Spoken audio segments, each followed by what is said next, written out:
Hey guys, what's up? It's Dragoon here, and wow, it has been quite some time since we talked Yu-Gi-Oh! On the channel, but don't worry because I'm back, and I'm back to bring you guys something that I know quite a few of you have been asking for, and that is the Yosenju deck profile that I've been playing on the channel for the past few weeks. So all those videos that I've been using Yosenju with, this is essentially the deck that I've been running. So I'm not really gonna waste a whole lot of time here. Let's just go ahead and get right into the deck. So starting things off, we have our monster lineup. That is the 3 Yosenju, 1, followed by 3 Yosenju, 2, and 3 Yosenju, 3. Now I'm just going to pause here to explain just a little bit for those of you who may not be too familiar with how the Yosenju deck works. Now one of the coolest things about the Yosenju monsters to me is the fact that A, they're all wind monsters. If you guys know that I like gustos, wind monsters, that sort of deal. Things that all have to do with kind of a lore behind them. Always, those types of decks always seem to intrigue me. And Yosenju is based on Japanese folklore, which, as you guys also may know, is something of which I have interest in. So the Yosenju monsters all have the ability, they're kind of like spirits in the sense that they go back to the hand at the end of the turn, and each of them allows you to normal summon another one outside of itself. So all of these Yosenju monsters can normal summon another one. So they all share that effect, and then each of them has an individual effect. 1 allows you to target one face-up card on your opponent's side of the field and return it to their hand. So 2 allows you to attack your opponent directly, but the damage is cut in half. And 3, arguably one of the best ones. I think they all have a very specific purpose. If this guy's attack was weaker than he is, because he's 18, so he's the biggest one of the bunch, I'd say he's the worst, but he does, that attack really does make a difference, so I think they're all in a way equal. But 3 allows you to search your deck for a Yosenju card whenever a different Yosenju monster deals damage, so really good, all 3 of these guys, so important to the overall flow of the deck and getting the deck to do what it needs to do. I don't think I'd play any less than 3 of each. So, continuing along with the monsters, we have 2 Yosenju Tsujik. This guy, he's similar to his friends in that he returns to the hand at the end of the turn. However, he does not allow you an additional normal summon, but he does have 2 other effects. So I'll pull it up right here so you guys might be able to read it if the camera will focus. There we go. So it says, during either player's damage step, when a Yosenju monster you control battles an opponent's monster, you can discard this card, and that monster you control gains 1,000 until the end of this turn. And his other effect, you can target one Yosenju monster on the field and give it an extra 1,000 attack points. So both of these effects are amazing effects to be able to utilize. If he's on the board, you can utilize him, give all of the monsters an extra 1,000, not all of them, sorry, give one of your monsters an extra 1,000 boost, so you can deal more damage, push further in the game state, and if your opponent doesn't know you have him, you can discard him and use him like a Kalut or an Honest. I think this card is amazing. I didn't want to play 3 though because he doesn't allow you the additional normal summon, which is kind of important to what the deck needs to do. But if you like to, you can certainly play 3 of him. I just think he doesn't have the utility that these cards have, but he's still very important to play. And now the last monster of the deck, I play 3 Yosenju Shinshu L. This is one of the pendulum monsters in the Yosenju archetype. There's another Shinshu R, and this one I feel like is the only one you really need to play. I know there are some pendulum-oriented Yosenju decks, but what this one does is if a Yosenju monster you control be destroyed by battle or card effect, you can destroy the pendulum instead. So it's pretty good, and of course it'll go back to the extra deck if somehow you want to just play other pendulum monsters. So you can make pendulum summons, but its other effect is if it's normal summon, it goes to defense mode, and your opponent cannot target Yosenju monsters you control with card effects except for this one. So if you have 2 on the board, it creates a soft lock, but it's really there to act as a stable Yosenju card that remains on the board regardless of which player's turn it is, as well as just to give you added protection. So that's all of the monsters. It's just strict Yosenju, nothing fancy here. Didn't want to try to add anything to it. I just wanted to play straight up Yosenju. Alright, so let's move on to the spells. Starting things off, we play triple Upstart Goblin because 37 cards is good, and in this deck you really want to draw into your key combo pieces, which is your Yosenju monsters. If you don't draw into these guys, you have some trouble. We also play 3 Pot of Duality because while 37 cards is good, 34 is better. So triple Duality, you really don't have any trouble with this because all of the Yosenjus are normal summons. So occasionally you'll have multiples of this in the hand, which is kind of annoying, but it doesn't happen too often for me. And like I said, 34 cards is good, but 32 is even better. So we play 2 Fire Formation Tenki just to go ahead and get you access to more of your Yosenju monsters. Just getting them, that extra 100 actually does help. This card remaining on the board is kind of annoying, but it is a small price to pay for giving you access to your cards when you need them, and to just increasing the consistency of the deck. So those are all of the search cards, if you'd like to use that term for them.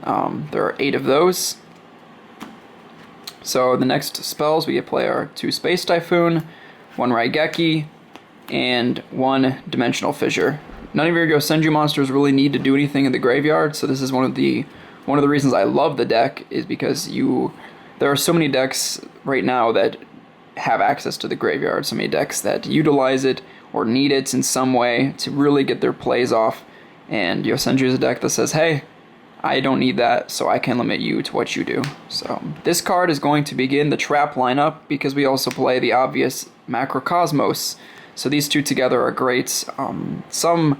I've tried Soul Drain as well. You can play the little trio you can do there. I decided to take it out, but I may put it back in. I do side it though, so that's just something that you can think of if you want to. You can side Soul Drain, okay? Or you can main deck Soul Drain. So Macrocosmos is going to lead into some of the one-ofs. We play Bottomless, Torrential, Vanities, and Warning. So you play those 4 for your basic staples, in my opinion. I think these are all very, very good cards. One thing that I love, Torrential, I don't play this in a couple decks because there are a few decks I play in which I really don't want my monsters to die. Heroes being an example. With this deck, you don't always have monsters on board, so Torrential is really good in here. Continuing on to the one-ofs, I play 1 Grand Horn of Heaven and 1 Starlight Road. So this card is actually really good, so believe it or not, you guys, I get this card off pretty often, so I think if you haven't tried playing it, it's worth giving it a shot. And Grand Horn is, it's okay. I find use for it, but at the same time, like, it's been a little underwhelming lately, so I've been considering taking it out. I'm just not quite sure what for just yet. But there are those times which Grand Horn totally wins me the game, and so there's just something to keep trying, I guess. So we'll see how that goes. Continuing with the traps, I play 2 Fiendish Chain and 2 Mirror Force to basically block your opponent's attacks. It's a big deal when you leave your board empty many turns. So this is very important. If you want, you can, you could probably take out Grand Horn for another card such as this, if that's something that bothers you.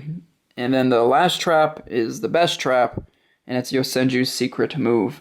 Now, if you're not familiar with this card, I will go ahead and explain what it does.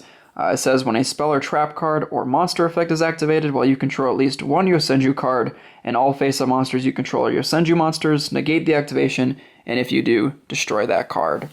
Now, the reason I don't play extra Space Typhoons and such is because this card can stop those. It can stop the spells and traps. As long as you have a Yosenju monster, I think it's important to still play a little bit of protection, and that's one of the reasons I played the Shinchu, because it stays on the field, which lets you access this card even when you don't have a monster. So I think that's very important to make use of. So on to the extra deck. So we will start things off with the one Synchro. We have the one Starlight Road, the one Stardust Dragon for the Starlight Road. You gotta play this guy. I can't tell you how many games like Starlight Road, Stardust Dragon helps you win. It's awesome, and I really love being able to play Stardust Dragon again. I used to run Starlight Road all the time, and so it's kind of fun to be able to play him again. Moving on to the XCs, I'll just put him here. I play 2 Lightning Chidori. You're playing a Wind deck, you need to be playing this card. It's amazing. 1 Daigusto Emerald. This card you really don't need to play because, like I said, you play Macro and Dimensional Fissure. So this is kind of a filler Xyz monster. Let me mention I don't have Diamond Crab King, and he should be in here in my opinion. This guy's still good. So on the off chance you don't have your Macro or your Dimensional Fissure up, and you've got Yosenju monsters in the graveyard, you can go ahead and try to get that +1 by getting his effect off. So still a good monster to have. Castel, obvious. 101, obvious. Ragna Zero, this card's really good, I think. Abyss Dweller, number 50, Black Ship of Corn. Let's kind of try to move the whole bunch over a little bit, shall we? Now keep in mind there are a number of monsters in this extra deck that are optional.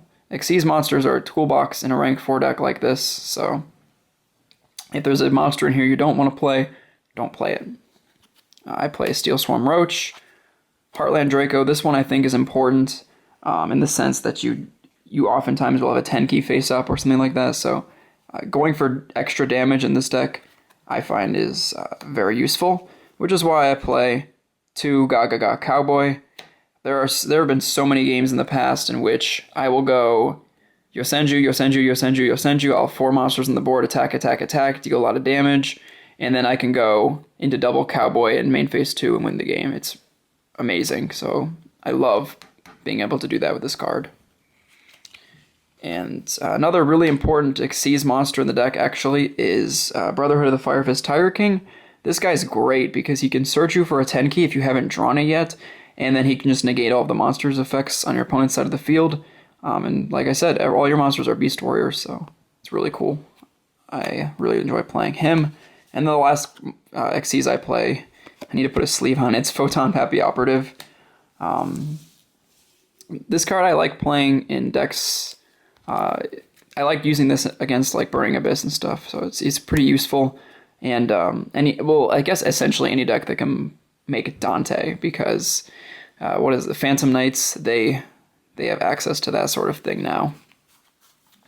So that is all of the Xyz, and that rounds out the deck profile. Like I said, keep in mind, you guys, none of these, or only a handful of these Xyz, I think, are mandatory. So there are a number of options you have here to what kind of extra deck you want to play and what kind of cards you want to play in general. So I hope you guys have enjoyed this video. I will be playing this deck quite a bit in the near future. I actually took this exact same build out to a tournament not that long ago and did really well, so it's been working well for me. I've been having a lot of fun. This deck is super fun to play, and I'll be playing more videos on the channel with this one in the future. So leave a comment, let me know what you guys think, and with that, I will catch you guys next time.